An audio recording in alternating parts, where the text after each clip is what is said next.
Nos congrega hoy el tema de Islam y democracia, un tema que no es baladí, puesto que, a diferencia del cristianismo, donde doctrinalmente hay una separación clara entre el poder político y la religión, Cristo dijo: mi reino no es de este mundo, y dad a Dios lo que es de Dios y al César lo que es del César, y con ello separa claramente lo que es el mundo laico del mundo religioso.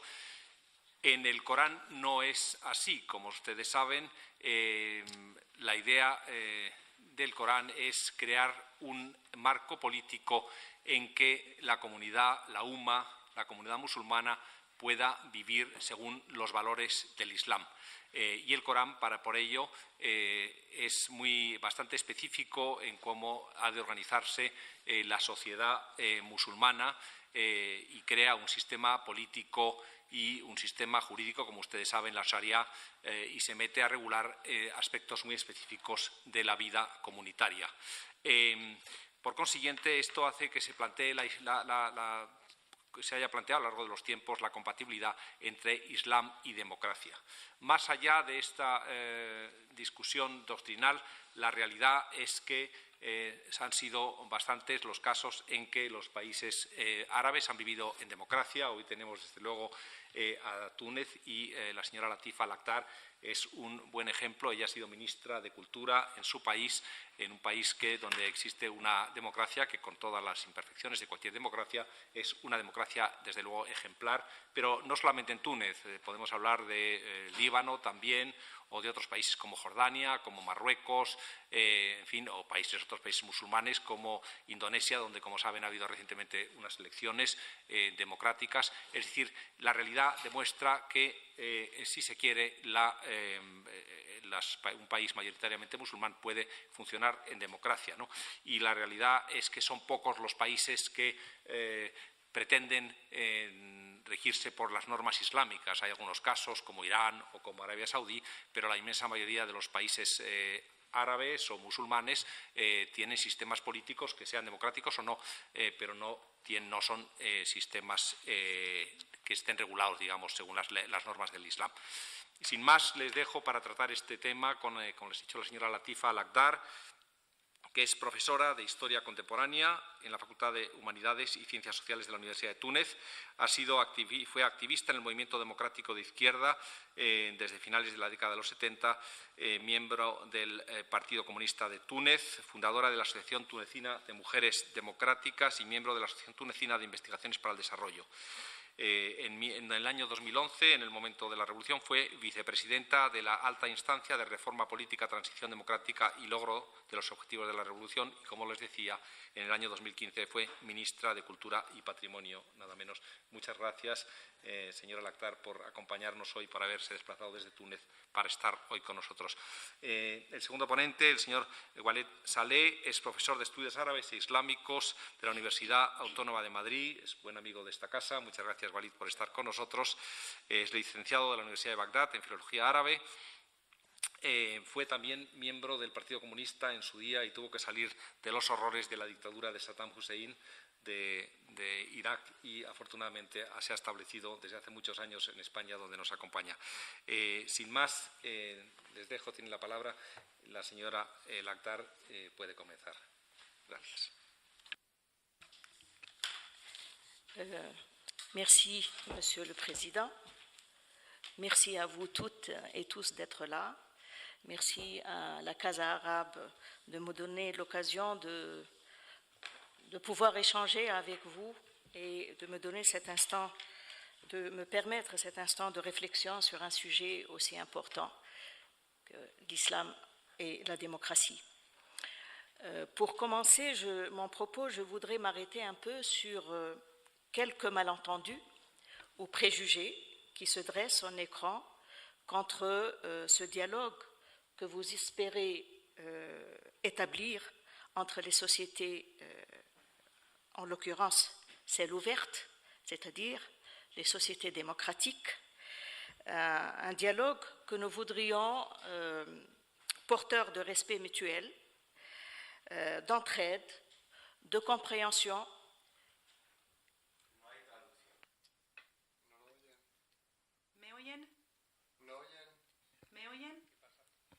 ¿Se está oyendo la traducción? ¿Se está oyendo? Vale, bien.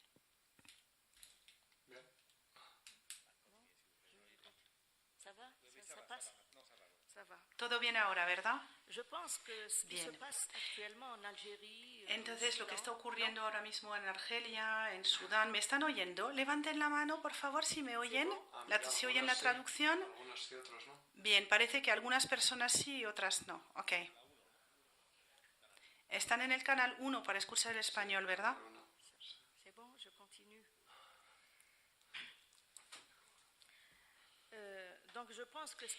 Decía que lo que está ocurriendo en la actualidad en el Sudán, en Argelia, lo que está ocurriendo en Túnez desde el 2011, lo que ocurrió en Egipto y en la mayoría de los países árabes, independientemente de la conclusión de cada sociedad, es como una negación y una rectificación seria de la mirada que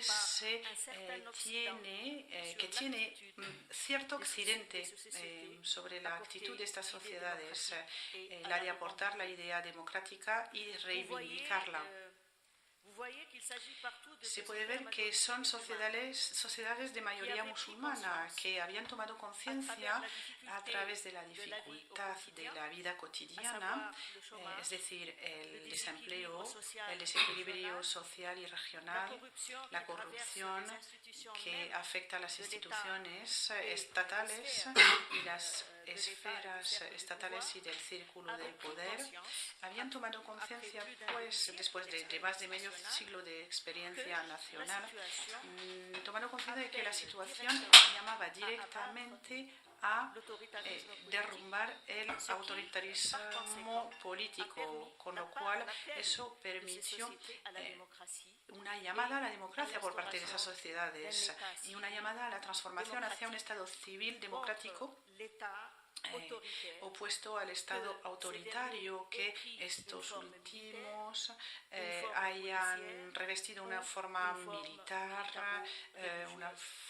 militar o religiosa, por ejemplo, también como fue el caso en Sudán.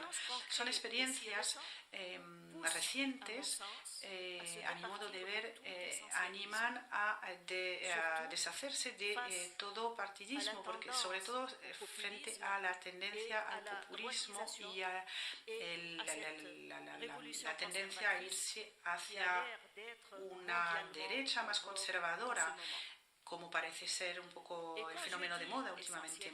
Como digo, hablo de esencialismo, pero no es solamente la mirada externa, es también una concepción asumida por movimientos políticos que están dentro de nuestros países y que transmiten una visión teológica e ideológica igualmente esencialista sobre lo que tiene que ser el Islam y que a fin de cuentas coincide con esos valores de revolución, porque hay que decir que ese esencialismo se expresa principalmente de dos formas.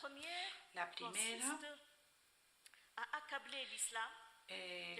es condenar el Islam o acusarle de ser totalitarismo por naturaleza, basándose en los textos fundadores, que eso no tiene razón de ser porque una religión, ninguna religión no ha sido capaz nunca de llevar dentro de sí la idea democrática, con lo cual la idea de la ciencia política moderna tan solo podía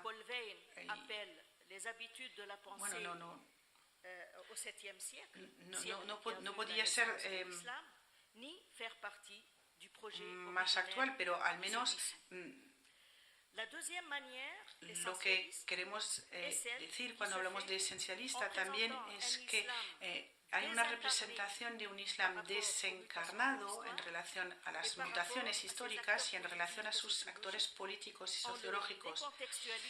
Sacándolo de contexto, manteniéndole en las categorías del pensamiento medieval, fijándole en los términos de sus primeros pronunciamientos, apartándolos de cualquier posibilidad de lectura abierta, a través del engranaje de un absolutismo teológico y ideológico, buscando al mismo tiempo a imponerle con ese contenido anacrónico a sociedades enteras. Para ser todavía más claro en este aspecto, quisiera añadir que no se trata de reprochar nada a la época clásica del Islam, que ha sido que ha permitido concebir un poco sus fundamentos, no reprocharle de no haber planteado las problemáticas de la separación del poder político y religioso, porque eran, estaban los teólogos de su tiempo que trabajaban en su época, con lo cual la situación era distinta. Ahora todo ha cambiado y en la actualidad todo el ejército de teólogos contemporáneos nuestros son muchas veces de otro tiempo y los aliados del islamismo de hoy. Y a ellos se les puede reprochar intentar mantener esta religión en una atemporalidad y evitar ponerla a prueba de historia, para convertirla en una religión que lleva hasta el infinito su crisis de adaptación al mundo, con todas las desgracias que eso puede acarrear y está acarreando en la vida cotidiana y en todas partes donde esta ideología ha podido existir. La revolución tunecina se ha producido en una sociedad de mayoría musulmana y eso es lo que quisiera abordar aquí.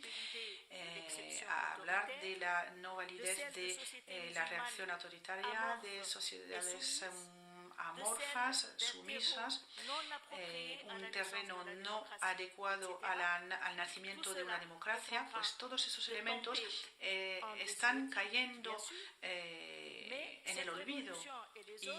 Pero esta revolución y las demás en todas partes están revelando una voluntad popular de recuperar el tiempo perdido de alguna manera. Para muchos se trata de revoluciones post-islamistas. Por mi parte, yo hablaría más bien de revolución contra lo inacabado, contra lo históricamente inacabado, contra lo que la historia no ha querido o no ha permitido acabar, o incluso en relación con algunos temas no ha permitido existir.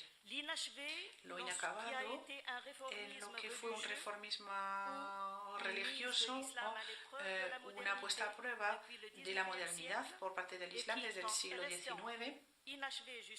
Lo inacabado justamente ha dejado un espacio en blanco, vacío, en el que se ha ido desarrollando el islamismo. Lo inacabado, cuyo proyecto de emancipación nacional en el plano socioeconómico, lo inacabado, lo inexistente en la construcción nacional del Estado de Derecho, de libertades individuales y de la ciudadanía. No se trata aquí de analizar todas las dimensiones del problema.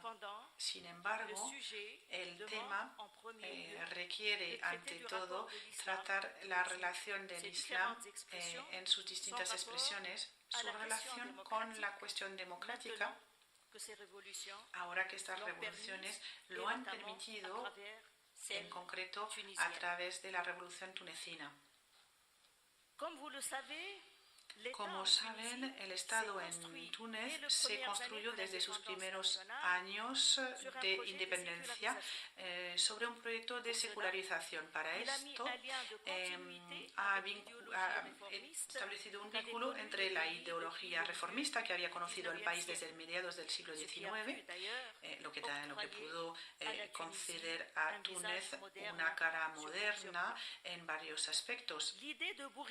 La idea de Bourguiba el primer presidente del Estado tunecino, su idea de la relación entre Estado y religión era la de establecer lo que llamamos históricamente el modelo césaropapista, es decir, el modelo en el que se somete la religión a las instituciones y a lo que está en juego a nivel estatal, es decir, el Estado nacional tunecino moderno, en el caso que nos ocupa. Varias medidas relativas al derecho, la enseñanza, la magistratura, la economía, las relaciones entre hombres y mujeres, se tomaron en este sentido, según esta perspectiva, para limitar el poder religioso dentro de los límites del poder societario del Estado. Es un proyecto, hay que subrayarlo, ha beneficiado de la adhesión activa de una amplia mayoría de la sociedad tunecina. A partir de finales de los años 70, podemos decir que la instalación de un contexto marcado por la crisis del Estado-Providencia y sus consecuencias sociales, la exacerbación de un autoritarismo político, por otro lado, habían creado un terreno favorable a una aparición de la idea democrática en el sistema, y hasta el final del reino de Ben Ali, todo el periodo fue marcado por una gran tensión entre el poder instalado y el movimiento islamista, cuyos miembros y líderes habían sido objetos de una campaña de represión y muchos también habían sido encarcelados. La revolución del 14 de enero de 2011 y el ambiente de libertad consiguiente permitió la vuelta de los islamistas a la escena política y social. Sin embargo, de ninguna forma se podría afirmar que esta vuelta era una revolución islamista. El eslogan principal de la revolución era "El pueblo quiere", Charbon Yurid, un eslogan, como ven, eminentemente laico y democrático. El buen Dios quedaba en su lugar, en el cielo, y aquí en la tierra se trataba de que el pueblo arreglase el problema del autoritarismo político y de la marginación social y regional. Los islamistas, durante el periodo convulso de la revolución entre diciembre de 2010 y enero de 2011, estaban casi ausentes de la escena política. Y en los eslóganes no se podía oír ni Allahu Akbar ni el Islam es la solución. El tunecino musulmán común, no ideológico, el que formaba la masa de la revolución, no expresó ni petición identitaria ni ninguna otra petición religiosa. Todo parecía partir hacia una revolución democrática y social que antepone los valores de la libertad, de la igualdad, de la dignidad. De hecho, los pone en el centro de su proyecto. Entonces, llegan las primeras elecciones libres para una asamblea constituyente en octubre de 2011. Y de pronto vemos que estas elecciones nos pusieron ante una situación paradójica. De hecho, esas primeras elecciones revelaron que el pueblo de la revolución guardaba o velaba a otro. Reveló que la masa que llevaba el eslogan magníficamente democrático del pueblo quiere, dejó su lugar a otro que era Dios quiere, puesto que lo que ocurrió con la mayor parte de los votantes en la época fue: le doy mi voz y mi voto a los que temen a Dios, es decir, a los islamistas, que de hecho obtuvieron el 37% de los sufragios expresados para esa Asamblea Constituyente. De hecho, cuando se dice que el pueblo de la revolución no era el de las elecciones, con ello se quiere decir que la euforia y la agitación revolucionaria, aunque pareciesen muy potentes, no podían tomar la mano sobre un estado de hecho ya instalado en la sociedad tunecina. Para plantear el problema de forma diferente, podríamos plantear la pregunta directamente de por qué los islamistas ganaron cuando en superficie de los sucesos las cosas no lo predecían de esta forma. Digamos aquí que aunque no sea fácil responder a la pregunta de una forma exhaustiva, hay datos que tal vez puedan iluminarnos. Los islamistas habían ganado porque tenían un núcleo duro, activo, disciplinado, que se conservó a pesar de la represión y que de hecho se consolidó capitalizando una imagen y una situación de víctimas. Los islamistas habían ganado porque tenían aliados exteriores, sobre todo los de las monarquías del petróleo, que más allá de la simpatía religiosa, apostaron por ellos por miedo de las ondas expansivas de esa revolución. Dichos aliados representaron una baza importante en varios planos, en concreto en el financiero y mediático. Recordarán seguramente todos el papel jugado por Al Jazeera.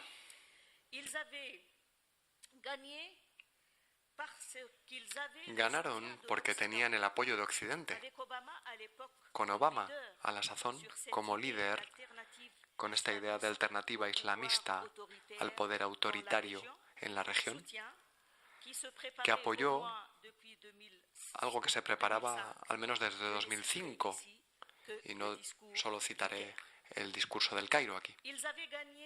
Ganaron también porque los jóvenes que desencadenaron la revolución, esos mismos que reivindicaron la idea de una asamblea constituyente y de una nueva constitución, no se inscribieron en el censo electoral y no lo han hecho hasta hoy, fenómeno que requiere, de hecho, ser analizado seriamente. Finalmente, y en suma,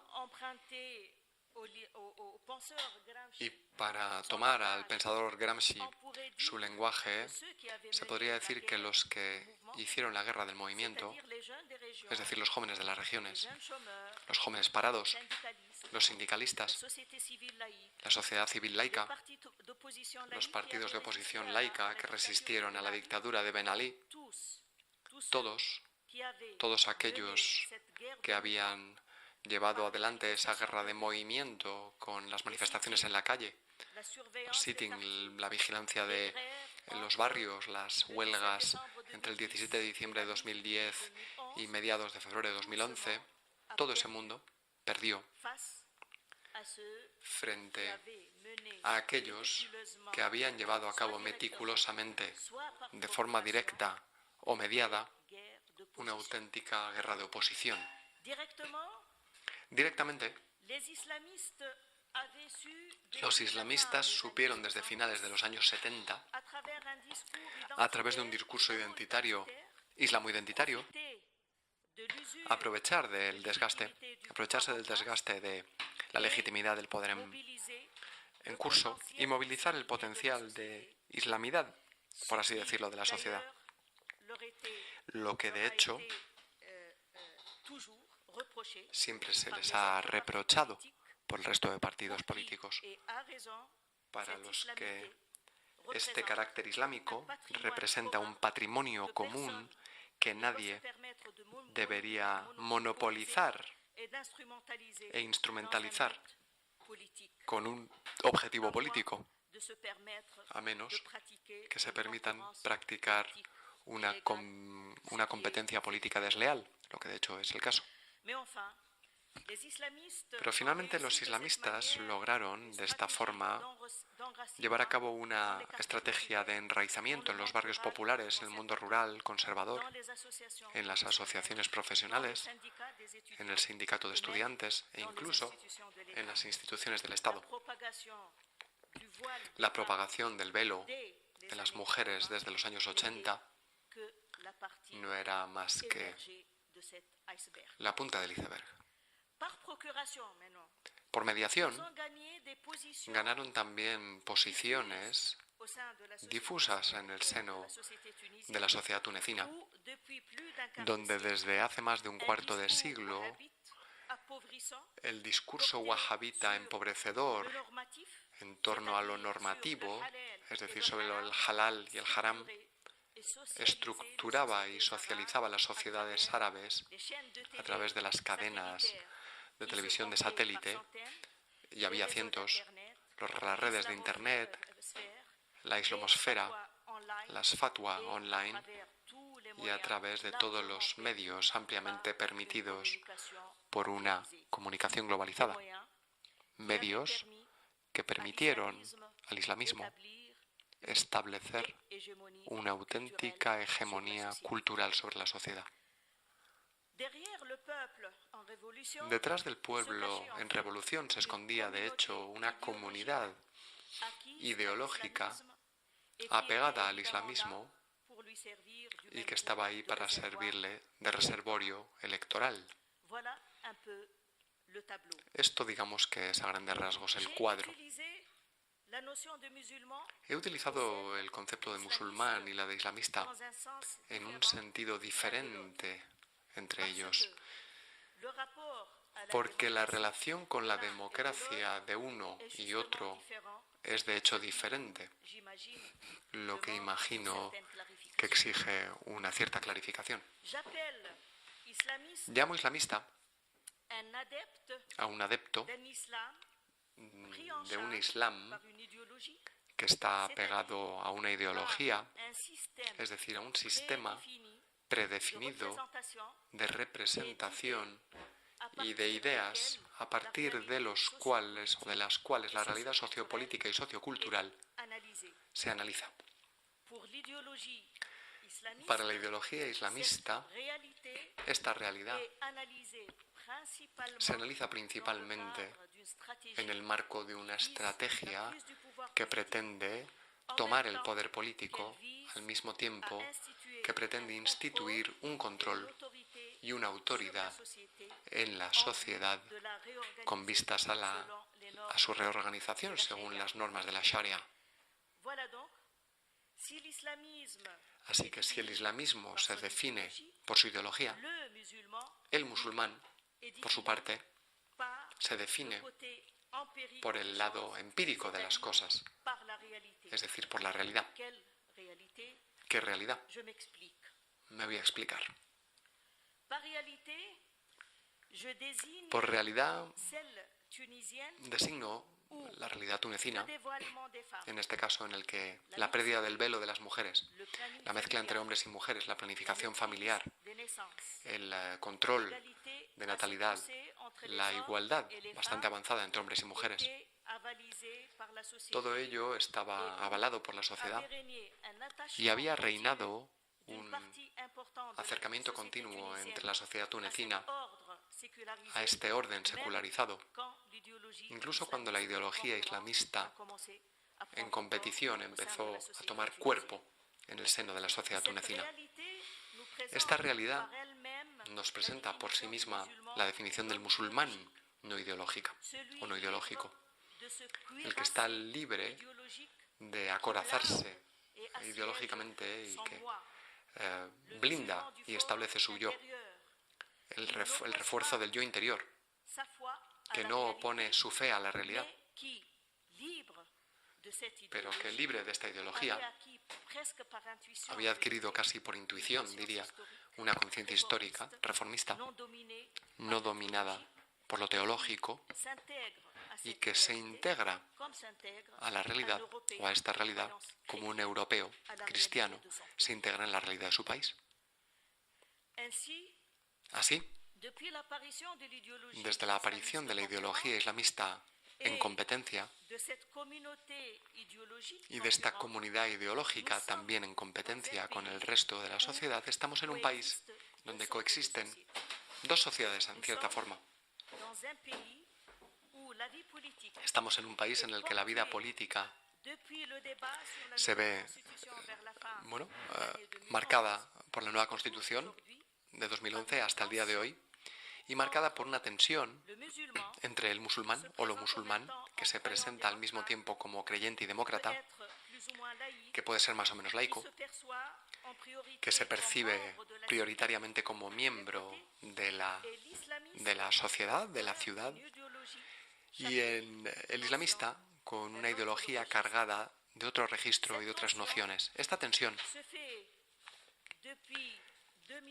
se observa desde el año 2011 en torno al proyecto de sociedad, al proyecto jurídico, al de modelo de Estado, en suma, en torno a todo lo que hace o no hace una democracia sustancial. Paul Ricard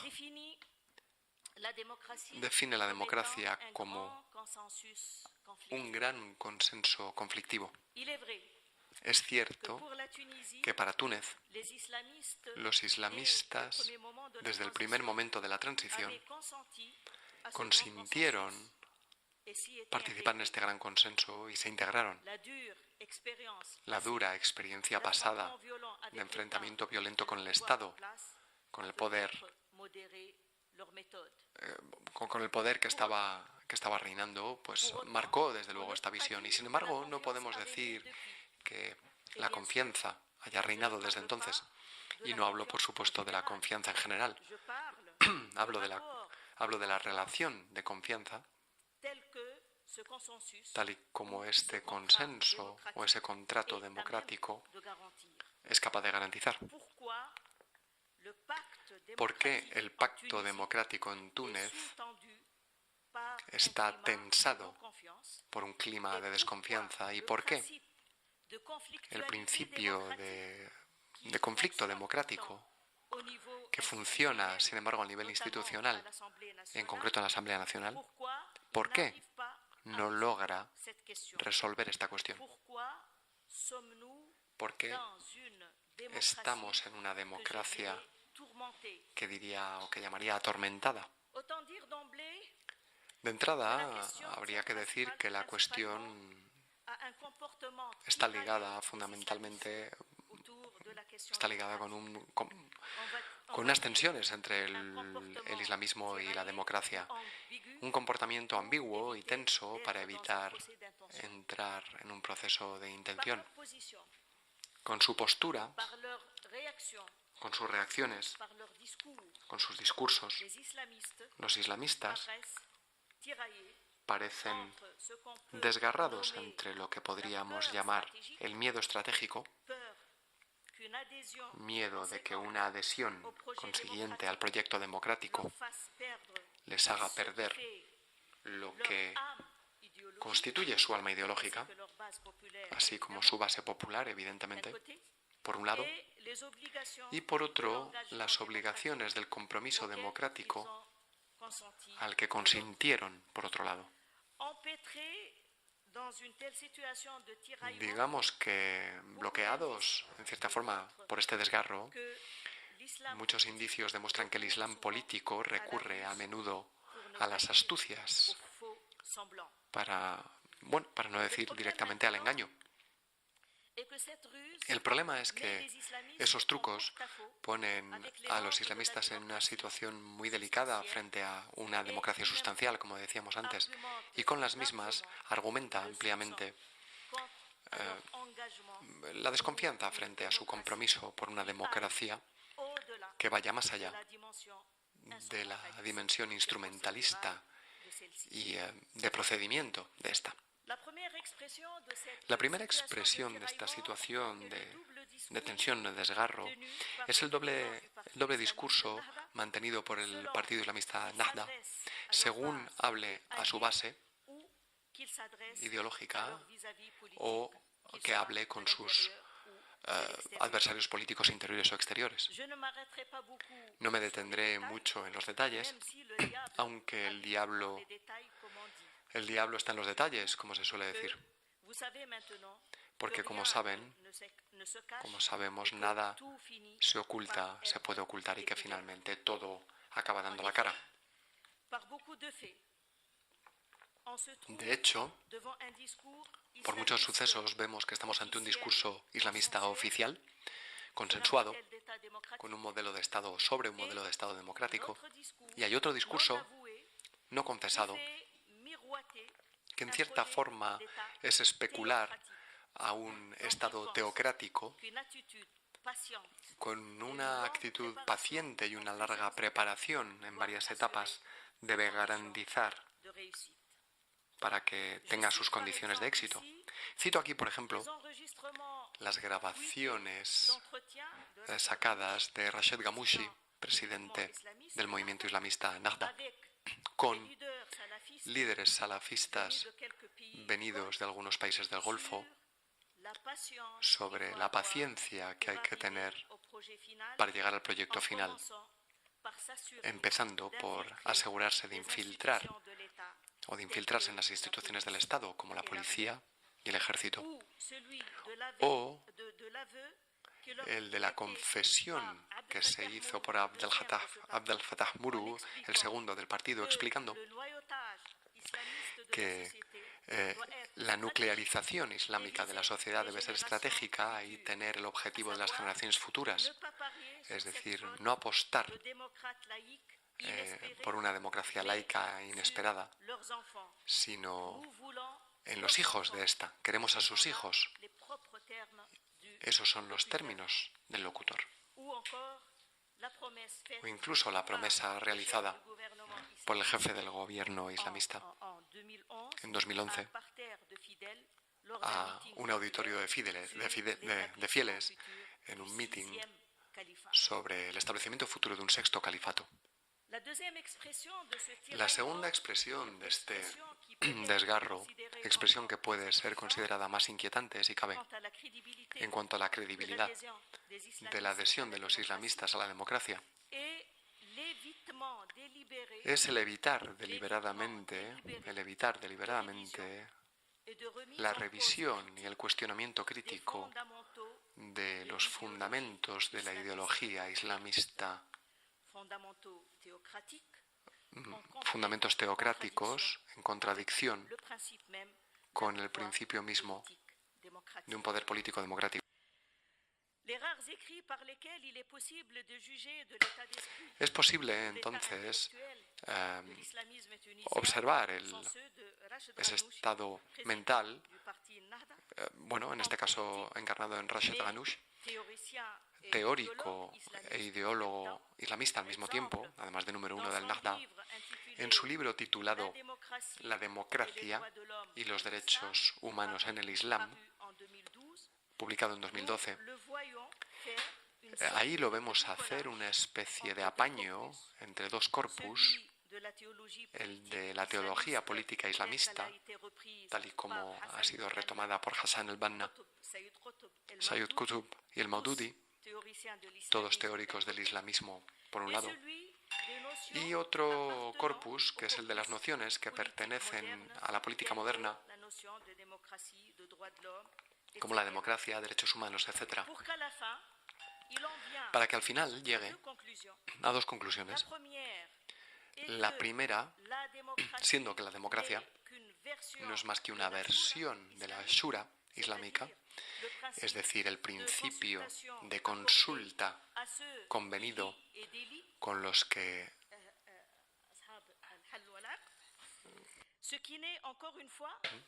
hacen y deshacen, y es una forma de teologizar y de islamizar la noción de democracia.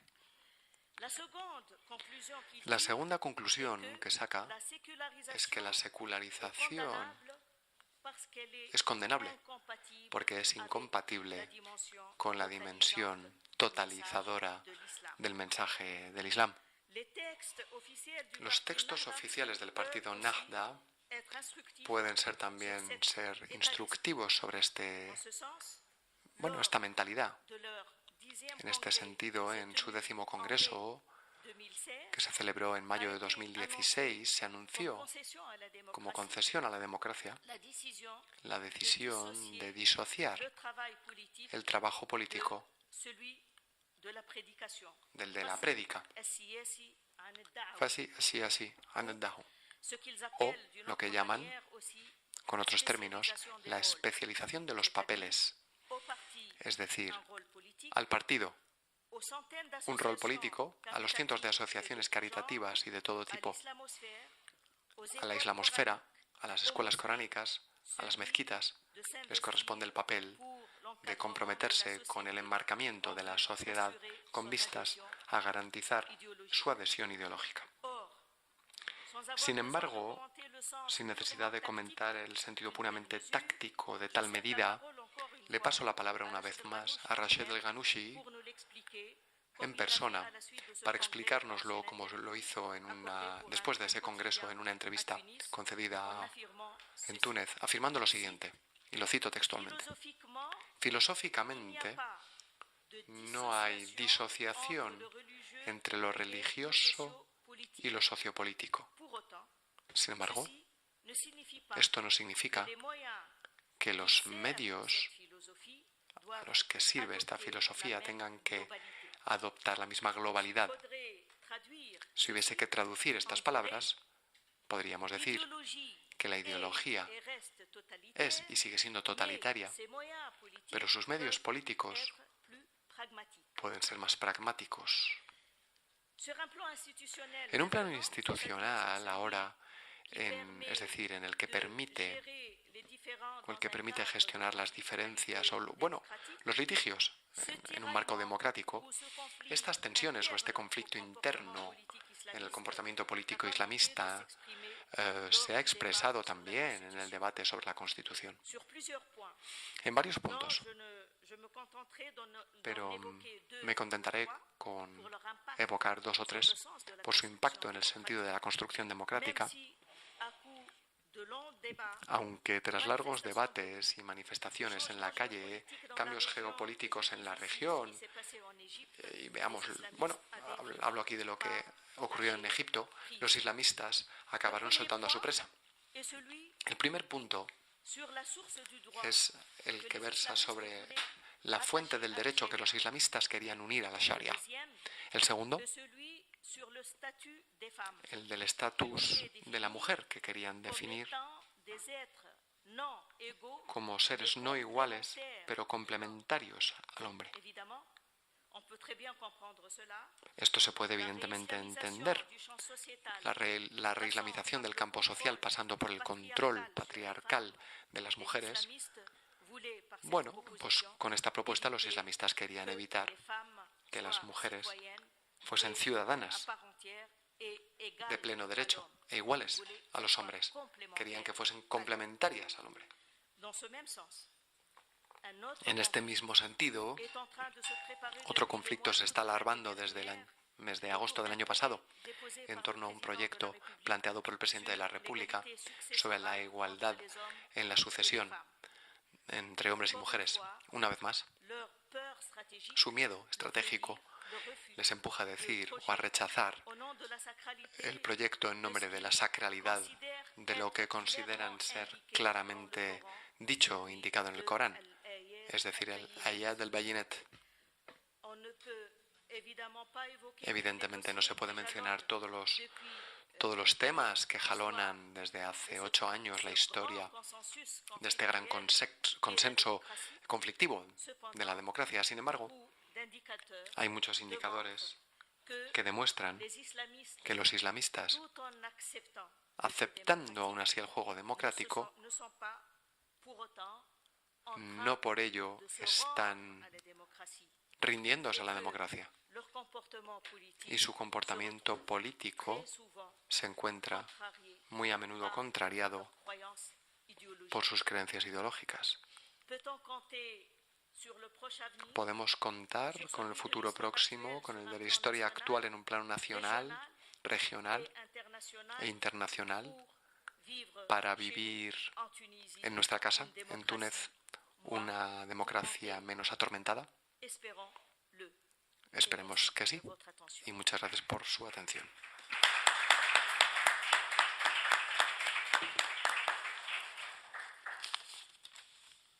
Muchas gracias, señora Lakhdar, por su exhaustiva explicación de cómo en Túnez ha discurrido la coexistencia de un partido islámico que tiene una relevancia muy importante en la vida política nacional con un sistema democrático.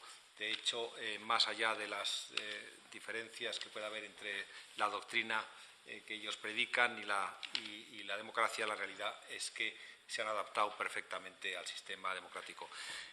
Sin más, y antes de pasar al diálogo, de abrirles a ustedes también la posibilidad de hacer preguntas, tiene la palabra el señor Walid Salet. Profesor, por favor, tiene la palabra. Gracias. Sí, buenas tardes. Agradezco la invitación de Casa Árabe, al director de esta casa y a Karim Hawsar, el organizador de este evento. Es un placer compartir esta mesa con la profesora Lakhdar. Voy a hacer una serie de comentarios, algunos tienen que ver con lo que ha comentado ella y otros complementarios. Yo creo que es muy interesante lo que ha comentado, especialmente en aquello que tiene que ver con el doble discurso de los islamistas. Yo me acuerdo cuando Ghannouchi llegó al aeropuerto de Túnez después de 20 años de exilio. Había muchísimos periodistas que le preguntaron que si su partido, Nahda, iba a presentar un candidato para la presidencia del gobierno de Túnez. Dijo que no. Si va a prohibir el vino, la cerveza, etcétera, en los bares, porque Túnez es un país turista, dijo que no. Si iba a prohibir a las mujeres ir a las playas con bikini, etcétera, dijo que no. Y cuando realmente alcanzó el poder en el primer gobierno, que tuvo mayoría, en aquel momento intentó hacer todo lo que había dicho que no. Yo creo que eso es lo habitual que encontramos en la mayoría de los islamistas, por lo menos lo que yo he estudiado, lo que yo he conocido. ¿Es el Islam realmente un sistema político, como decía uno de los egipcios, los líderes egipcios, clérigos egipcios conocidos, que decía que el Islam era los 3 Ds en árabe, din, dunya y daula, es decir, religión, vida, Estado. Hay muchos estudiosos que niegan esta realidad. Uno de los más importantes es Ali Abdurrazik, que escribió en el año 1925 un libro que es El Islam Usul al-Hukm, el Islam y los fundamentos del poder. Ali Abdurrazik niega esta realidad. Es muy importante la fecha de 1925 porque justo en aquellos tiempos, en aquellos años, estaban hablando de la continuidad del califato islámico, porque justo un año antes el califato otomano, el califa musulmán otomano, se había extendido, había acabado. Entonces los musulmanes, muchos tenían interés en continuar lo que significaba aquel califato. Y de hecho el rey en aquel momento de Egipto se propuso para ser el nuevo califa musulmán. Pero, como digo, después salieron muchos textos, especialmente lo que he mencionado de Ali Abdurrazik, que niega realmente que el Islam haya sido en algún momento como un sistema político, como una teoría desarrollada para ser apto para gobernar una sociedad. Es decir, él consideraba o considera que el Islam siempre ha sido instrumentalizado por parte del poder para manipular y para gobernar con intereses muy concretos, muy determinados. El otro asunto es lo que ha comentado también la profesora Al-Akhdar, tiene que ver por qué razón han surgido los islamistas y el islamismo, por qué ha subido a la esfera pública en la mayoría de los países árabes y musulmanes. Yo creo que la revolución iraní en el año 1979 fue el momento más importante, más básico para esta situación. Desde aquel tiempo ya cada vez había más presencia del islamismo en la esfera pública y en las sociedades. Hemos visto, por ejemplo, cómo hubo cambios importantes en Egipto, en Irak, en toda la zona. Creo que especialmente en el tema de las minorías y las mujeres, este asunto se puede apreciar mucho más. Es decir, si nos fijamos en las mujeres en los años 50-60, las películas egipcias lo dicen, las sociedades que vimos, que conocimos en aquellos tiempos, lo demuestran. Realmente, por ejemplo, el pañuelo o el hijab apenas se veía en las calles de los países árabes y la gran mayoría de los países musulmanes, entre ellos, por ejemplo, Irán o Turquía. Pero después cada vez se veían más. Es algo muy indicativo, no es casual. Los poderes políticos, aunque fueran laicos, realmente castigaron duramente a los políticos adversarios, especialmente la izquierda. La izquierda fue muy castigada en Siria, muy castigada en Irak, muy castigada en Egipto. Anwar Sadat en los años 80, antes incluso, fue aliado de los islamistas en Egipto. Al mismo tiempo, él era, digamos, aliado de Estados Unidos y de Occidente, pero realmente en aquellos tiempos se hizo también aliado de los islamistas, que precisamente ellos son los que lo mataron en el año 1981. Saddam Hussein, siendo un hombre laico, en los años 90, después de la Segunda Guerra del Golfo, hizo lo que se conoce como la campaña de la fe.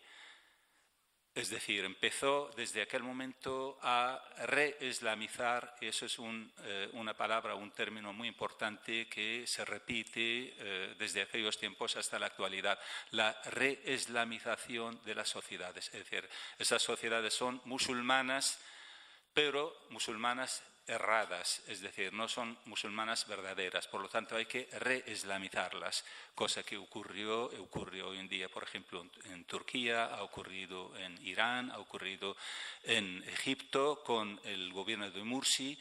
Todos ellos han intentado hacer esto, es decir, reislamizar las sociedades porque se habían alejado de la verdadera fe, de la verdadera religión que es el Islam. Se repiten muchos términos cuando hablamos del Islam y los musulmanes, incluso hoy en día, cuando se habla, por ejemplo, de comunidades musulmanas o se habla de la Umma. ¿Qué es la Umma? ¿Dónde existió? ¿Realmente existió en algún momento la Umma islámica, esta cohesión absoluta y total entre una sociedad en la cual cada uno de los miembros piensa y cree que pertenece a este conjunto o a esta conglomeración de personas y de ideas?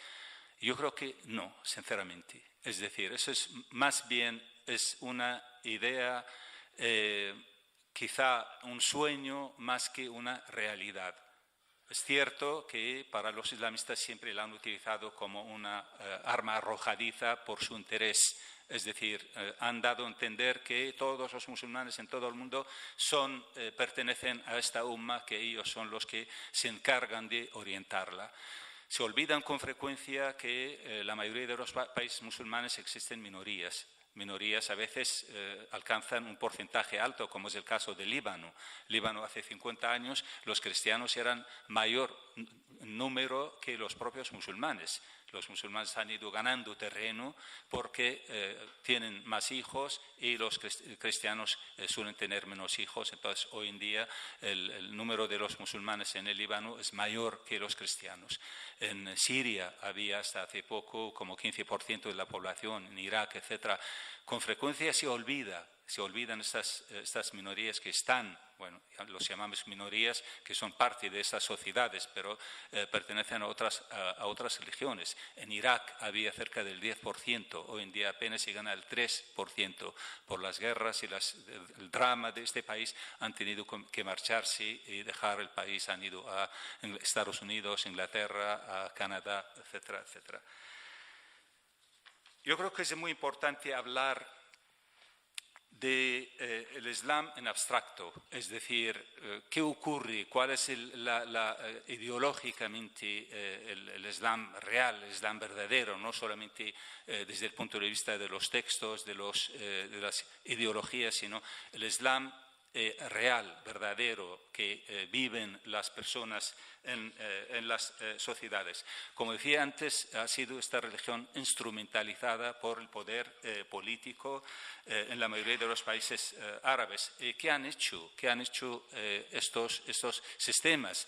Ayudados los clérigos con los políticos, las faltas de libertades. Es decir, en ningún país de estos, lamentablemente, han tenido un margen de libertades como gozan muchísimos países en el mundo. Ha pronunciado la palabra haram la profesora Al-Akhdar. Hoy en día cualquier cosa en los países musulmanes es haram.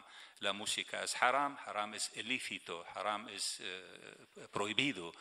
La música, el baile, la pintura, etcétera, de modo que se convierte en la vida de los ciudadanos, no quería decir musulmanes porque muchos de ellos no son musulmanes, se convierten sus vidas en un funeral prácticamente. Y eso es lo que pretenden los islamistas. El islamismo ha ganado en la mayoría de esos países por falta de otras alternativas. Los partidos de izquierdas han sido duramente castigados en todos esos países. Decía antes, por ejemplo, el caso de Irak o el caso de Siria, el caso de Egipto. Entonces, han encontrado el momento y han encontrado la oportunidad para hacerse con el poder en muchos de esos países. Ellos pretenden o pretendían, por lo menos antes de lo que se conoció como la primavera árabe, incluso en Egipto también, cuando se presenta Mohamed Mursi, decían lo mismo que decía Ghannouchi, que ellos no tenían absolutamente ningún interés en el poder, pero en realidad han hecho todo lo contrario, se presentaron y ganaron las elecciones en este país. Si hablamos, por ejemplo, de la actualidad, ¿qué ocurre en estos países? Como decía antes, vamos a ver la situación en terreno directamente, cómo viven. Existen muchos librepensadores, pero ¿en qué situaciones viven? Hay gente que piensa de una forma totalmente diferente a lo que piensan los líderes religiosos o los políticos. Lógicamente han sido perseguidos en la mayoría de esos países. Creo que hay casos muy conocidos, como es el caso de Faraj Fouda en Egipto, que él continuamente discutía en medios de comunicación, en programas de televisión, en conferencias, en charlas, en contra de la idea y la ideología islamista, y al final fue asesinado en el año 1992. O es el caso de Nasser Hamed Abu Zaid, otro egipcio profesor de universidad que fue separado de su esposa simplemente porque había intentado aplicar la hermenéutica en el Islam, es decir, Nasser Hamed Abu Zaid, exacto. En su discurso, en sus libros, porque tenía muchos libros publicados y no habían llamado la atención hasta que apareció un profesor, publicó un artículo en la prensa y se presentó además su currículum para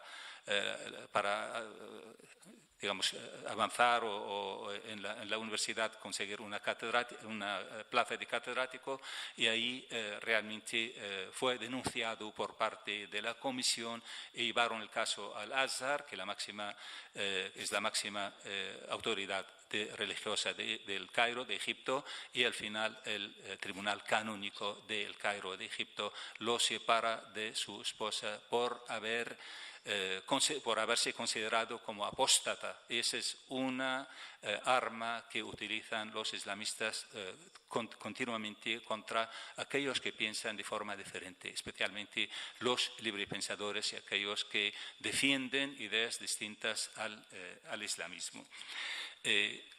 ¿Qué pasa en Arabia Saudí? ¿Qué pasa en Egipto? Es decir, ¿ese es el Islam real o el Islam que está en la cabeza de algunos islamistas y en la cabeza de sus defensores cuando aplican la idea de la ridda? La ridda, es decir, cualquier musulmán no tiene derecho a renegar de su religión.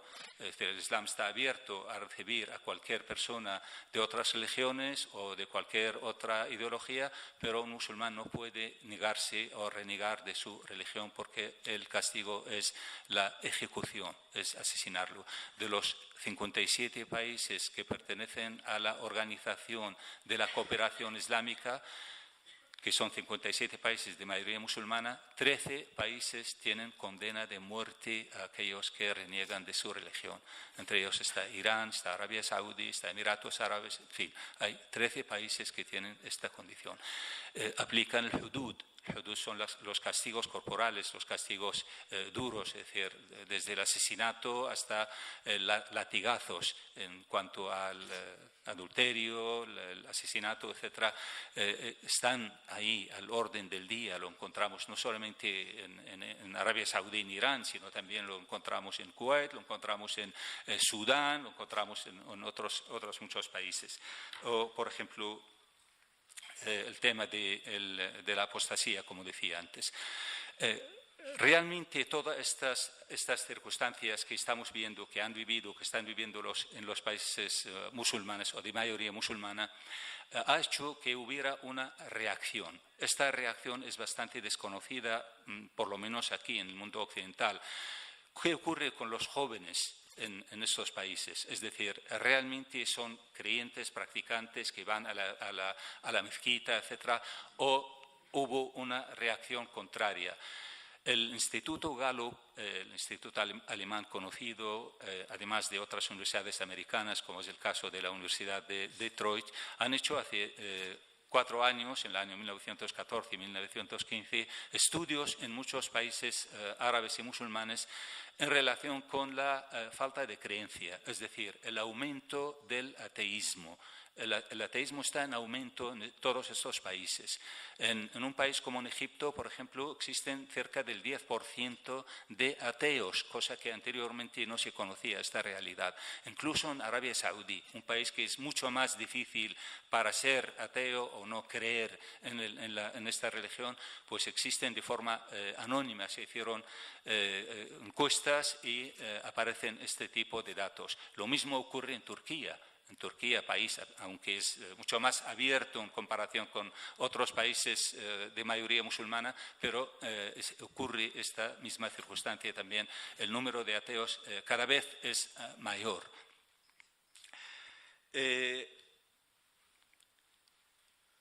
¿Cuál es el Islam real, verdadero? Es decir, yo distinguiría 2 tipos de musulmanes quizá, o de Islam. También lo decía la profesora Al-Akhdar. Yo llamaría uno quizá el más extendido, es el Islam popular. El Islam popular practicado por los ciudadanos de una forma absolutamente pacífica, de una forma totalmente natural. Y luego está el Islam oficial apoyado por parte de los poderes públicos o poderes políticos, es decir, los poderes políticos aliados con los clérigos en la mayoría de los casos, ellos son los que representan este Islam oficial, el Islam oficial en lo cual entran los islamistas hoy en día que están en el poder en muchísimos países que hemos dicho antes que en realidad tienen este discurso que no siempre coincide con la realidad o con la verdad. Son millones de personas que creen en esta religión, practican el Islam de una forma absolutamente natural, van a las mezquitas, etcétera, de una forma pacífica y afortunadamente no tienen esta tendencia, esta orientación que tienen los islamistas que no no admiten la separación de la religión de la política. Es decir, esta es la ideología, esta es la militancia del islamismo, la no separación de la religión de la política. Por esa razón yo creo que el Islam real, el Islam verdadero, es el Islam popular, practicado por la inmensa mayoría de los musulmanes, afortunadamente, que no tiene nada que ver con los islamistas que procuran aprovechar las circunstancias políticas, sociales, etcétera, económicas, para hacerse con la mayor parte de los intereses que a ellos les importa. Existen posibilidades para que se desarrollen estas sociedades teniendo el yugo de esta religión de este modo y de esta forma. Sinceramente, para mí es muy difícil. Es decir, volvemos a la pregunta que se repite una y otra vez. ¿El Islam es compatible con la democracia? Lógicamente, habría que preguntarse de qué Islam estamos hablando. ¿Es el Islam popular que he explicado antes o el Islam oficial de los islamistas? El Islam de los islamistas no deja de dependerse de los textos fundacionales, el Corán, la Sunna, los libros de los exégetas como el libro del Bukhari, de Muslim, de Tirmidhi, etcétera, etcétera. ¿El Islam es compatible con esos libros? No, de forma tajante, porque son libros, afortunadamente, además hay que decirlo así, libros de tiempos pasados. El Corán es de hace 14 siglos o casi 15 siglos, es hijo de aquel momento, surgió en unas circunstancias muy concretas. No lo digo yo, sino lo dicen clérigos musulmanes. Shatubi, del siglo XIII, dice que el Islam o el Corán fue revelado sobre un pueblo analfabeto y habló a aquella gente conforme a su mentalidad de analfabetos. Entonces, ¿cómo podemos después de 15 siglos decir que este texto es absolutamente aplicable a nuestras vidas en la actualidad desde la A a la Z? Es imposible. Lo mismo la vida del profeta, la trayectoria del profeta. Es imposible pensar que el profeta puede ser un modelo para una sociedad concreta o determinada, para ninguna sociedad. ¿Por qué razón? Porque vivió en tiempos muy diferentes a lo que estamos viviendo en la actualidad. ¿Y cuál es la idea de los islamistas? Los islamistas no aceptan cambiar ni una coma, ni un punto, ni del Corán, ni de la vida del profeta, porque consideran que eso es absolutamente sagrado, imposible de cambiar nada.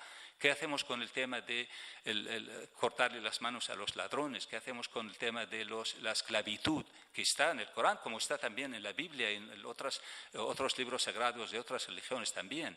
Es decir, podemos aceptar hoy en día, esto no va en contra de los derechos humanos que están aceptados por toda la humanidad.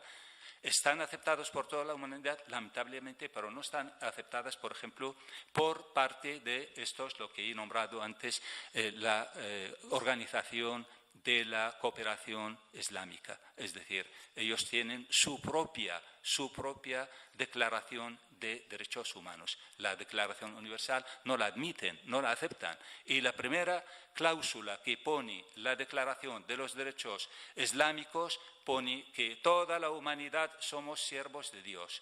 Es decir, aquella persona que no cree en un Dios o no es siervo de Dios está fuera, ya no está admitido.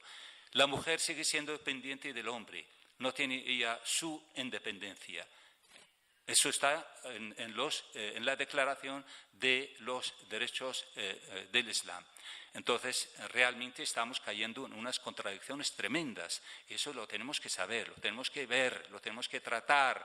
Es decir, no podemos hablar simplemente de un Islam abstracto que es muy bonito, muy decorado para mucha gente, y no bajamos al suelo, a la tierra, para ver qué es lo que pasa, cuáles son los textos, cuáles son las fuentes que alimentan a estos grupos, especialmente los islamistas. Todos los islamistas tienen una idea fija en su cabeza, incluso aquellos que son moderados. Estoy hablando, por ejemplo, de al-adl wal-ihsan. Justicia y Caridad de Marruecos. Se considera de lo más light en ese sentido. De hecho, ellos no admiten la violencia, no usan la violencia. Pero su idea, si leemos los libros de Abdussalam Yassin, encontramos que la creación, la instauración del Estado Islámico es idea fundamental. Todos. Es decir, esto está en Sayyid Qutb, está en Hassan el-Banna, está en el-Ghannouchi, está en Abdussalam Yassin. Todos ellos tienen esta idea fija de la instauración de un Estado Islámico. ¿Y qué quiere decir una instauración del Estado Islámico? Excluir a los demás. Excluye automáticamente a los demás. A los que no son musulmanes ya se quedan fuera. No tienen el derecho que tienen los musulmanes. Es decir, volvemos 15 siglos atrás para poner etiquetas a aquellos que no son musulmanes, que tienen que pagar impuestos, que tienen que ser diferentes, etcétera, etcétera. Es así, son los textos. Yo no estoy diciendo nada de mi cosecha, porque leemos los textos y los vemos ahí.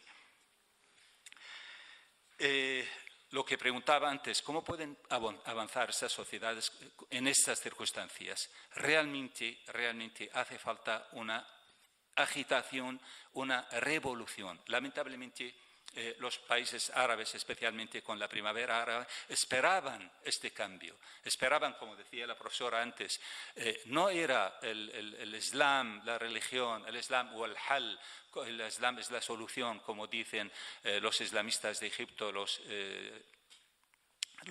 de Hassan el-Banna, los hermanos musulmanes de Egipto, que es su eslogan, el Islam o al-Hal, el Islam es la solución. Ellos salían para reclamar derechos, reclamar libertades, pero lamentablemente el poder al final ha caído en la mayoría de esos países en manos de los islamistas, que son enemigos de las libertades, son enemigos de la... Estamos viendo esto con Erdogan. Erdogan está en un país que ha sido tradicionalmente el más democrático desde tiempos de Atatürk, que ha dejado la religión, digamos, ha separado la política de la religión, pero estamos viendo cómo la vuelta hacia los orígenes del Islam. Cada vez hay más normas y más reglas de reislamización de la sociedad turca.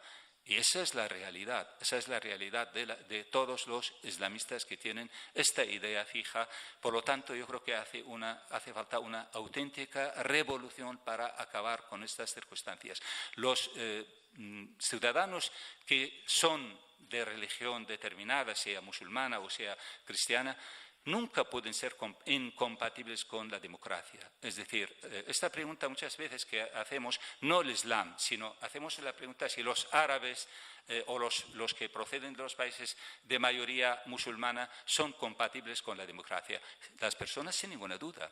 Es decir, los ciudadanos no tienen ningún problema con los valores occidentales, los valores democráticos. Del mundo occidental se ha tomado muchísimas cosas, incluida la democracia. Esta democracia es falsa, la que dice Shura, wa amrum shura bainahum. Es decir, los islamistas alegan que ellos tienen su propia democracia, que es la Shura. ¿Y qué es la Shura? Si realmente estudiamos los libros estos, vemos que la Shura es simplemente el líder político pide consejo al círculo más estricto, más cercano a él. Pero los ciudadanos no pintan nada, ni votan, ni piensan, ni eligen, ni nada de nada. Por lo tanto, yo creo que esto es una manipulación tremenda. La democracia occidental es una solución estupenda, pero es mucho más, sería la solución, la laicidad. Es decir, la separación de la religión de la política es fundamental en estas sociedades.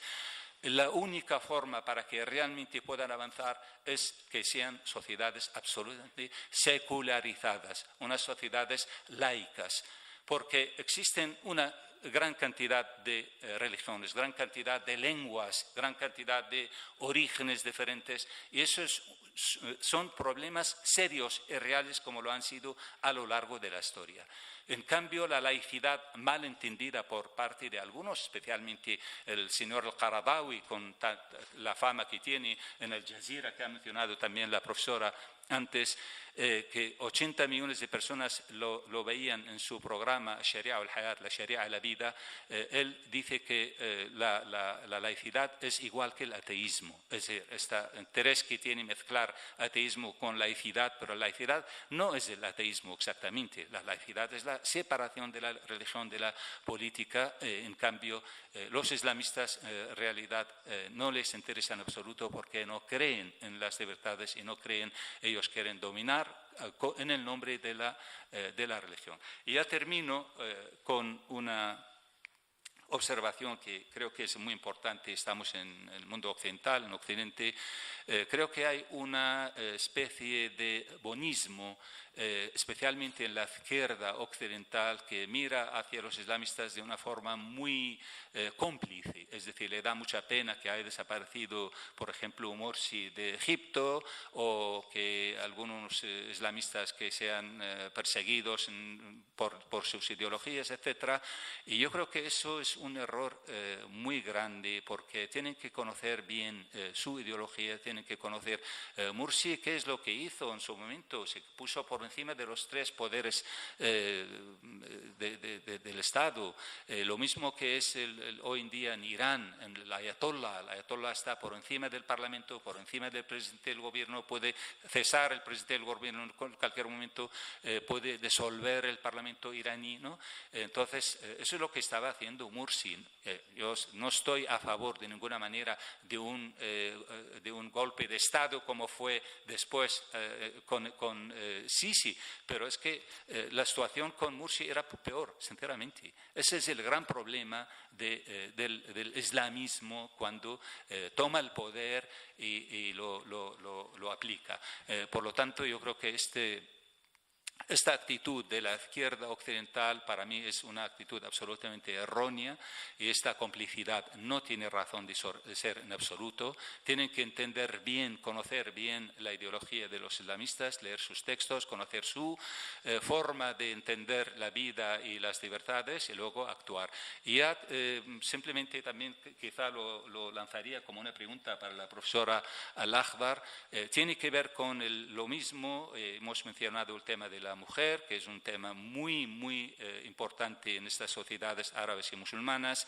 El tema del feminismo creo que es también un tema bastante presente en las sociedades estas en Egipto, en Siria, en Irak, etc. Túnez fue líder en ese sentido. Tahir Haddad en los años 50 escribió su famoso libro Imra'atuna fi Sharia wal Hayat, nuestra mujer en la Sharia y la vida.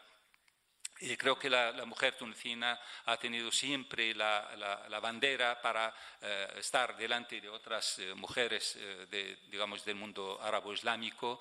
Pero aquí en el occidente también se habla, y bueno, hoy en día se ha convertido en una moda, el feminismo islámico. Yo personalmente veo que hay una gran contradicción en este término. Es decir, ¿qué es el feminismo islámico? Estamos hablando de una religión. Tanto el Islam como el cristianismo, como el judaísmo, sabemos perfectamente cuál es su postura de la mujer. Es decir, yo creo que en ninguna de esas religiones, en las religiones en general, la mujer sale mal parada.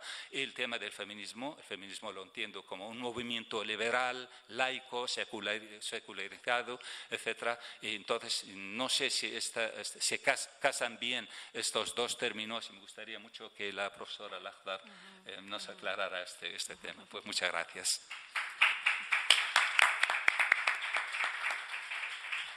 Muchas gracias, Walid Saleh, por tu exposición tan interesante y tan valiente.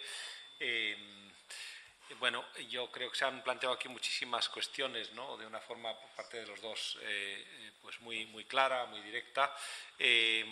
Bueno, ahora les toca a ustedes, si lo desean, hacer preguntas, pero quizá pudiéramos comenzar dando la palabra a la profesora Al-Akhbar para que pueda contestar la pregunta que le ha formulado el profesor Saleh. Muchas gracias. Oui, merci. Sí, muchas gracias. Merci, Walid. Muchas gracias, señor Walid. Efectivamente, has mencionado muchos problemas y cuestiones muy interesantes. Has empezado hablando de esta dimensión auténticamente luminosa y extraordinaria que apareció en el mundo musulmán en el siglo XIX y de la que he intentado hablar también el espíritu reformista del Islam, dentro del Islam, en los países musulmanes. Y has mencionado también a Ali Abdel Razak, que es un personaje religioso Hizo sus estudios en la mayor institución religiosa de Egipto, que es Al-Azhar, la mezquita del Azhar, la Universidad del Azhar. Era profesor él mismo en esta institución religiosa. Y en 1924-25 comete un libro. Comete, igual que el libro de 1930 sobre las mujeres. Él escribió este libro para decir que no procede tener un régimen teocrático, que eso no existe. El califato, que es un resumen de ese constructo teocrático del poder en el Islam, afirmó que esa idea no existe. Y lo demostró con los textos, el Corán, los hadices, el Fuqah.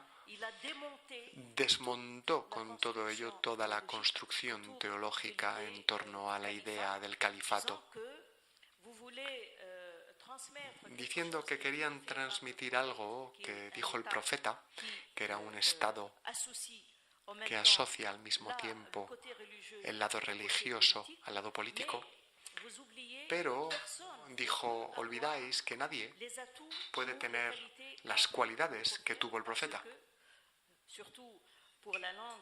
Sobre todo para las lenguas de origen latina, de origen romance, saben que hay una distinción entre la auctoritas y el poder, politantas.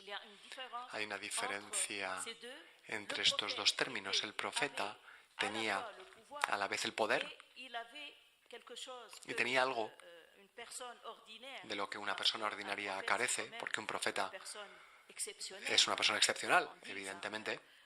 Se diga lo que se diga, se sea creyente o no, un profeta es una persona excepcional. Es el que ha podido, como Mahoma o como Jesucristo, introducir esa revolución en el seno de la sociedad. No es cualquiera. Y Mahoma era una persona excepcional, afirmaba este profesor, y no solo tenía poder, sino también tenía autoridad. Lo que una persona normal... No hablo de carisma, Una autoridad es algo que va más allá, es algo que no puede existir en cualquiera. Mahoma hizo lo que hizo, pero nadie entre los humanos, entre el resto, comunes, puede reproducir lo que pretendéis poder reproducir. Así que el califato no existe. El califato no existe. Y no solo a Ali Abdul Raz, sino Akdam, en 1821, visitando Francia, París, se quedó maravillado. Realmente fue un shock positivo.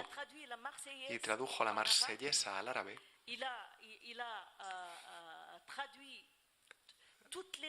Tradujo todos los conceptos democráticos de la época como la Constitución y hablaba en árabe del Constitución. Es decir, estaba todo ese pensamiento que si hubiese continuado podía haber resuelto los problemas del Islam, los problemas teológicos del Islam, los bloqueos teológicos del Islam en relación a la modernidad. Pero los islamistas después, pues prácticamente nos hicieron perder todo ese patrimonio reformista, puesto que enlazaron 2 siglos de reformismo musulmán para vincularlo con conceptos que en realidad nos llevan 14 siglos atrás. También se ha hablado de la reislamización, que es uno de los eslóganes del islamismo, y que en realidad se reduce a esto. Se reduce a la destrucción del acervo de secularización que esas sociedades pudieron acumular con los estados nacionales después de las independencias. Has hablado también de la Umma islámica. ¿Qué es la Umma? Es una nación transfronteriza. Todos los que viven Dar al-Islam, la casa del Islam, porque está la casa del Islam y está la casa de la guerra. Es decir, todo lo que no pertenece al Islam, todo lo que no está en las fronteras de esa nación islámica debe o hace parte de la tierra en la que hay que guerrear, hay que conquistar, para obligarles a introducir o a integrar integrarse al espacio, dar al Islam. Pero por desgracia, un concepto tan transnacional, tan transfronterizo, está reactivado por la globalización. La globalización de hoy, por doquier, por sus medios, ha podido reavivar ese concepto de la umma islámica. Has hablado también de la actitud de los islamistas en relación a la cultura en general, a la creación en general. Están contra ello, porque para ellos solo Dios puede ser creador. Han hecho muchas cosas en Túnez, no he hablado de ello. Han hecho mucho mal en este plano, sobre todo cuando estaban en el poder de una forma hegemónica, cuando casi estaban solos en el poder entre 2011 y 2013, finales de 2013. Hicieron muchas cosas, incendiaron salas de cine porque ponían películas que ellos consideraban ateas, incendiaron la casa de un propietario de cadenas de televisión porque puso la película iraní Persepolis, que conocerán seguramente. Hicieron muchas cosas, no las retomaré todas. Así que respondo sencillamente a esta pregunta de feminismo islámico, llego a ello. Yo tampoco no entiendo exactamente esos términos contradictorios de esta teoría, porque el feminismo es una forma de escapar a las alienaciones, ya sea la patriarcal o patriarcal retomada por la religión. Efectivamente, así que son dos términos contradictorios y creo que es una forma sencillamente de islamizar el feminismo. Es decir, una vez más, como esta tentativa de islamizar la democracia, está también la tentativa de islamizar el feminismo y, por desgracia, es una teoría muy en boga y muy alimentada también aquí, sobre todo aquí, en Occidente. La huelga no pudo prender en los países donde hay movimientos feministas como en Túnez. Tal vez no en Egipto, no lo conozco en detalle, pero en Túnez, de todas formas, la teoría de islamismo, de feminismo islámico no prendió, porque efectivamente hay un movimiento feminista que se remonta a los años 20 del siglo pasado, que está muy enraizado en el seno de la sociedad tunecina, que fue retomado por los pensadores reformistas, entre ellos los que ha mencionado Walid, como Tahla Haddad en los años 30, que escribió su libro Las mujeres en la Sharia y en la sociedad. Y en 1930 pidió la igualdad en la herencia para hombres y mujeres, para las mujeres musulmanas. Es decir, no hay nada, ningún obstáculo que pudiese evitar llegar a esa igualdad. El Estado tunecino de Bourguiba retomó esta idea feminista y saben que en Túnez tenemos las leyes más avanzadas en relación al mundo musulmán en cuanto a las relaciones hombre-mujer y que a pesar de la existencia, como decía, de esta ideología que hace una competencia desleal que mencionaba antes, la ideología islamista, estamos aún así avanzando en la cuestión feminista y últimamente está ese proyecto en debate sobre la igualdad en la sucesión, pero hay bastantes avances en esta cuestión, como por ejemplo la anulación, la derogación, anulación, porque no se trata de una ley, de la circular sobre el hecho de que una musulmana, una tunecina, en este caso, que no tenga el derecho de casarse con un no musulmán. Antes, ese candidato pasase delante del mufti de la Jumhuría para anunciar su conversión al Islam y poder así desposar a una mujer musulmana. Esta ley ya no existe, y ya no existe porque las feministas tunecinas llevaron a cabo un combate estos últimos años en presencia de esta ideología islamista. En competencia hemos podido imponer cosas muy importantes en este plano, que un feminismo islámico de ninguna forma podría adoptar.